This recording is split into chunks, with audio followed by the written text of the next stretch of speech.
This may be one of the most important videos I make on this channel. And this channel was never really meant to be one of my channels. It was kind of just something that I tested things out on.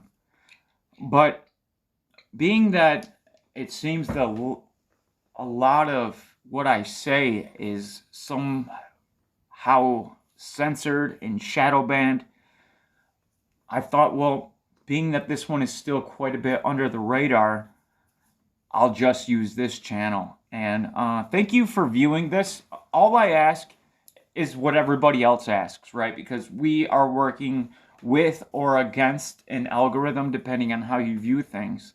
And a like, subscription, comments, all those things help immensely. So there's my ask.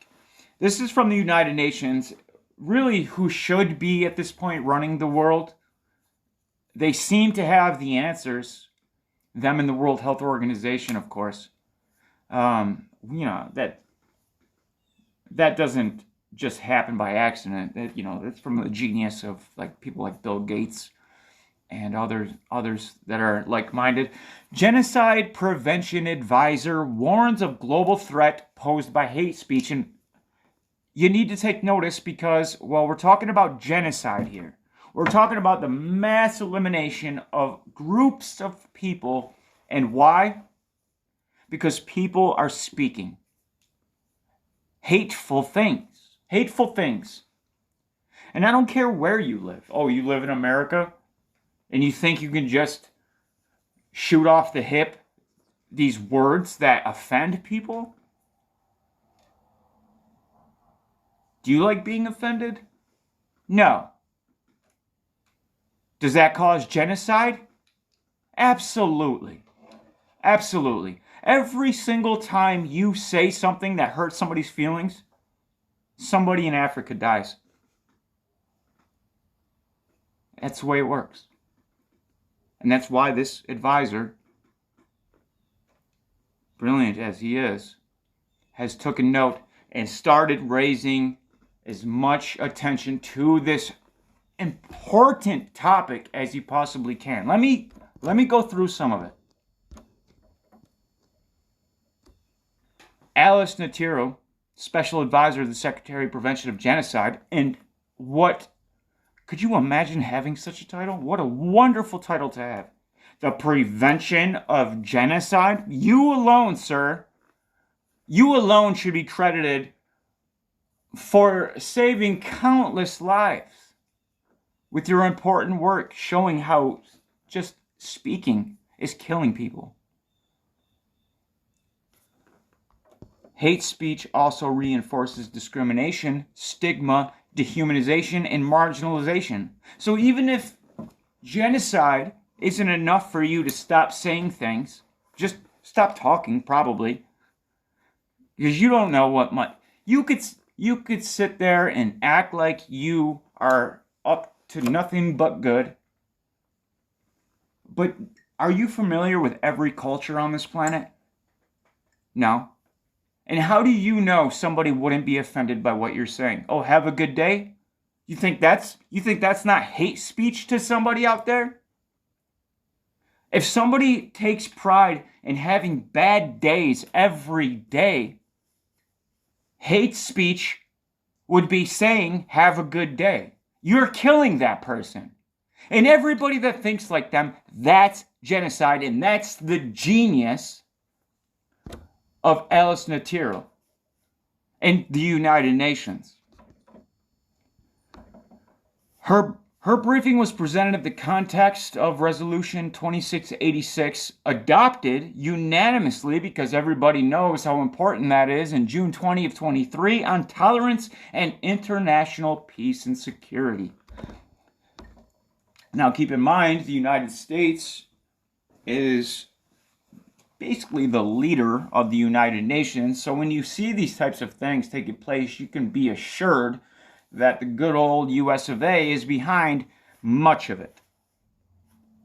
In the resolution, the 15-member council urged UN member states to condemn and prevent hate speech, extremism, and violence, encourage the promotion of tolerance, intercultural dialogue, women's participation, social cohesion, quality education, and peace initiatives.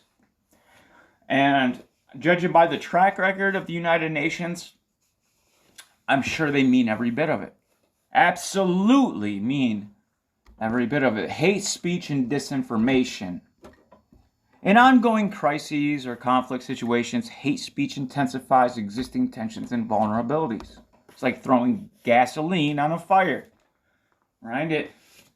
We probably all have heard those anti-Semitic tropes about how the Jews own everything, right? Like own everything, own the media. We've heard how they own the government. We've heard how they have been taking a long time, generations, decades, if not centuries, to just put their cohorts into very prominent positions. We've heard all those crazy conspiracy theories. We've also heard other crazy conspiracy theories about the Jews. And that's what causes genocide. Hate speech entrenches divisions and poses direct threats to civilians. Not the direct threat to civilians that Israel is conducting on Palestine with all those lives that are lost. Because chances are those Palestinians were saying hateful things. When you see those pictures of children massacred on the side of the road, know this. What did they say? They said something, otherwise they wouldn't be there. You think Israel would do that without hate speech?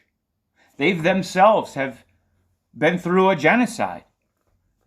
The number is a little hard to pin down because even Auschwitz has a plaque above the entrance there that has continually changed the number. But the point is this. People have died. And the United Nations is here to tell you, you're killing people with words. Yes, you may have, for right now, the right to say some things, when we're working hard to make sure that that changes, because we cannot afford another genocide because you happen to say Jews run the international banking system. We cannot afford another life lost in the LGBT community because some jackass out there said, I'm not going to transition my 3-year-old. We're killing people doing that. Are you a killer?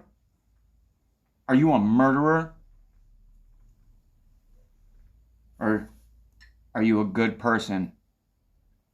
And as a good person, we need to cut the tongues off of everyone out there that are saying hateful things. Thank you for watching. Much love.